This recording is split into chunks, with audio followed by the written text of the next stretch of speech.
What is up, everybody? My name is Free, and welcome back to a brand new episode of Redstone Craft. Today, ladies and gentlemen, we're back with Redstone Craft, and we're gonna keep going on our little circle here. Now, last episode, we built this system right here, and I want to land. I'm getting better at flying in here. We built this system.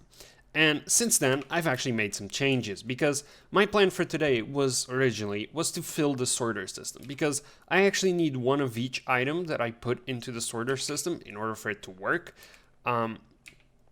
So a lot of these items, stuff like, all the woods and the ores and oopsie daisies, I clicked on something I shouldn't. And even items that aren't in this row, like more exotic items that are in the next couple rows, like, okay, I wasn't expecting getting stuck here, but okay. Glowstone, obsidian. We could have made an entire episode just collecting these things, all the mob drops and all that. And originally I was gonna do that, but I realized that it was just a lot of work and it would be sort of a boring episode for you guys to watch. Despite the fact that I could make a big episode out of it, there was a lot of stuff that I had to do to get this. So I decided, you know what, I'm gonna do that off camera and I'm not gonna bother you guys with it. And to add to that, there's actually something else that I did, and this one I did mention I was going to do off camera, and I did, which was to build the two systems that were missing here. So in case you don't know, this is a circle, right? And it has four circle. It's not really a circle, but whatever. It's a Minecraft circle, and at each of the cardinal directions, there's these little entrances, and you can actually see them down here. And at each one of these entrances, I wanted to build a system. Over there, it's the sorter system entry. You can see it down there. Over here, I think I used cyanide somewhere else. Anyway, over here is the disposal system. So this is just a dropper into lava. And then if we just fly on by to the other side, over here is the shulker box unloader. Now, I'm going to leave a tutorial to this shulker box unloader down below. I didn't do it on camera because we've done it before, and it's not really a complicated system anyway, so, there's just no point in us doing that. So yeah, that's just some of the updates, and although, well, that's going to be annoying to recover, isn't it? Let me get it on the elytra from one of my dead boxes, and some rockets. There is, however, one thing that I do want to do, regardless of the fact that we did do all of this. Oh god, I lost all my levels now. So there is one thing that I do want to do, which is explain to you guys how to fill this sorter, because it's not as simple as the other ones where you just pop a stack of the item you want in and just let it run. It really isn't that simple. And so I really want to explain to you guys how you do it. So if you are building this sorter, you can do it yourself. So let me just return this to the dead box. Oops, wrong thing. Thank God for dead boxes. Anyway, right over here, I have an example system of chests. Now, if I look at this chest right here, this is a default chest. So you have 3 unstackable items, and then you have the entire rest of the chest filled with an item that stacks up to 64, and on the final one you have 5 stick. You have 5 of that item. And you can see it has 2 pulse. Now if I remove a single one of these, it drops down to 1. And that's on purpose, because you need to drop it down to 1 if an item is removed. And furthermore, when you add an item, for example, if you add an item that stacks up to 64, let me put a stone here, you can see it's still going to go up. And you can add as many items that stack up to 64. I got 2 more here that do. And do make sure you're only adding a single item though. But yeah, you can see, and any item you remove, whether it's one of these or a filter, it drops down. However, if instead of 64, we take an item that stacks up to 16, this is still going to drop and this is still going to go up. Now, if you have a single item that stacks up to 16, this isn't a problem, because if you remove the item, it drops. And if you add it back, it goes back. However, imagine I have buckets and dirt. Well, here, if I remove the dirt, it still stacks up, it still has 2 lamps right here. So that can't happen. And in order for you to fix this, you need to find the right combination. And if you have a single item that stacks up to 16, the combination is just this. And now if you remove this, it's going to go down. And if you remove this, it's going to go down. There you go. So, you know, you got to play around with the filters and the unstackable items in order for this to always go down, regardless of what item you take from this chest. So I just wanted to give you guys that heads up. That's why I actually had this set up here, because I wanted to test all my chests before I put them into the sorter, because we still have quite a few items that stack up to 16. In fact, I think we have 2 chests that have several items that stack up to 16. But yeah, that was really it. I just wanted to give this quick little explanation to you guys to make sure you guys understood how to put this system together. Because I know I didn't really explain how this system works, and for once I really don't feel sorry about doing it, because I feel like I would have done a terrible job at it. Just go watch the tutorial. Honestly, it's gonna do a far better job than I am. So yeah. With that said, you can also see that I switched this color. I don't know if last episode this color was switched, but I did switch it since this is technically the shortcut system. But yeah. With all of that said, we're now going to be focusing on the second redstone system that we are going to build in this little hole. And it's actually going to be the last redstone system we're going to build in this little hole, because everything else is going to get a different place to be built. And the system is an automatic smelter. And not just any smelter, a super smelter. For the keen eye among you, you might have noticed that this top floor here is empty. And the fact is, all of these are going to be filled with furnaces. So that's what we're going to be doing next. We're going to be filling this with furnaces and making it automatic, and that's actually going to be the 4th system. So this wall right here is empty right now, and this is going to be the wall where everything is going to happen. That's really up close. There you go. We're going to have 2 chests down here, one for input to smelt, one for input for fuel, and then up here we're going to have the return chest. And yeah, it's going to be awesome. I'm excited for actually making this. Oh, and you can also see like all the items sorted. I haven't put items into here yet. I actually need to do that, but I'll take care of that afterwards. There's no point in you guys watching me transport shulkers. Yeah, you can see everything is sorted. I'm actually quite happy that I managed to build a system and it actually works. But yeah, with that said, let's go into the redstone craft test world so I can show you guys how the system is going to work. So let's dive on in to the redstone craft testing world. Okay guys, so we're in the redstone craft testing world. You can probably tell that this is the circle we've been working on. It doesn't have the sorter and everything, but yeah. Now, how does this system work? Well, it's actually quite simple. If you didn't know, and I sort of wanted to do this above, so let's see if I can just mine up. Thank you. I don't want you guys to get spoilers. If you didn't know, furnace, as usual, has 6 sides. I don't know why I blanked there, that's dumb. Now, if you put a hopper on the top and you put an item in here, you get ore. Actually, let me get a log, since that's the easiest one to demonstrate. If I put a single log here, it's going to go into the slot. Now, if I put a log here, it's going to go into this slot. It didn't actually show because it started smelting, but point is it goes here. And no matter what side you put it on, it's going to go to the bottom slot, and the top one's going to go to the top slot.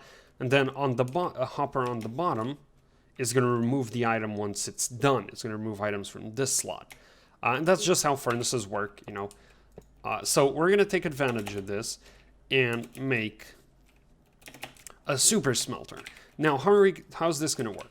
Well, we're going to have 2 inputs, and this input place is actually in the wrong place, but regardless, we're going to have 2 inputs, one for the actual smeltering, which is this one right here, and it's going to go through here, and it's going to go into a minecart loader. We've done a lot of these lately, and then it's going to have a minecart that goes all the way around, and that's just a booster pad all the way around. It's actually going to come around there as well, Round and around and around. And as it does this, it's going to distribute the items through each of the hoppers evenly. So obviously I'm not going to be smelting like 200 items at a time, but you know, if I have 64, it's going to put an item per furnace and up till here, and then if it still has items, it's going to go back and go around and pick up, and if it still has items, it's actually not going to pick up, because I assume it'll pick everything up, or it'll pick up new items, which one to do, and then it's going to come back and redistribute.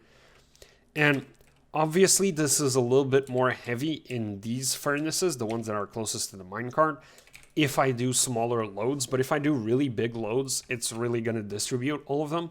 So yeah, that's the point of the system. And again, we do the exact same thing below for the fuel. Just have it, you know, come through here, and it's going to go all the way around, the other way around. So the fuel might be an issue, because technically these are going to be the furnaces that are most used, and these are going to be the furnaces that are going to get most fueled. So that might be a problem, but I'll just fuel it all the way up regardless, and screw it. So yeah. And of course, then it's going to have hopper lines coming from below the furnaces, and in this case, they're actually going to this dropper elevator and back up here into 2 different chests. But I'm going to make it a single chest, because no point in having 2. And yeah, that is going to be our redstone thing for today. We're actually going to pop into Redstone Craft and get this bad boy built. Oops, I broke something I shouldn't have. Anyway, onto Redstone Craft.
Okay, ladies and gentlemen, it is done. We have our furnaces absolutely everywhere. You can see.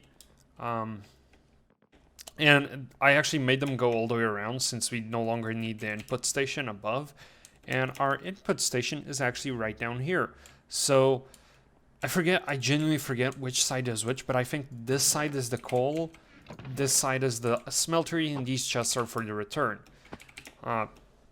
And as for the redstone itself, you guys saw through the time-lapse me doing most of it. It was mostly just placing stuff down. You didn't see me place this down here though, which is the unloading system. And I can actually check right now, and again, I think this one right here, yeah, this one's the coal. So the one on the left is the coal.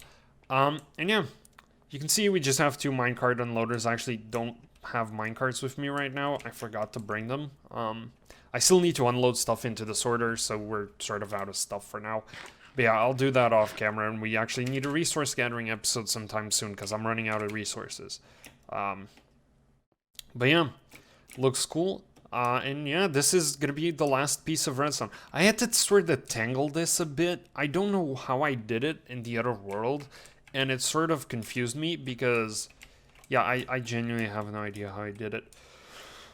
The top one's oh, I know how. It's because the center ones don't exist, and that makes it a lot easier. But in this one, I sort of had to coil back, so, you know, the minecart's going to hit here, and it's going to come back. So the top one was easy enough. The bottom one's not so easy, because you can't have minecarts hit this and go back, so I had to make, like, this little curve that then goes back and just have it come back through here. But yeah, we managed to squeeze a couple more furnaces in, which is also really good. Yeah, I'm excited. I don't have enough coal to fill this up at all. In fact, I don't have enough fuel to fill any of this up, so we might have to think about a way to actually fuel this outside of coal, but that's going to be a problem for future me. Current me is pretty happy with how this turned out, and we can now start gathering resources, filling the system, and getting everything that we actually had stored into here, because that's where it should be. But yeah, with that though, ladies and gentlemen, I sincerely hope you guys enjoyed today's episode. I know it was a little bit short, but regardless, it was something we needed to get done, and next episode will be better. Yeah. Sadly though, ladies and gentlemen, that's all I've got time for today, folks. I sincerely hope you guys enjoyed today's episode. If you did, make sure to hit that like and subscribe to the channel. That's all for today, folks. I'm out. Peace.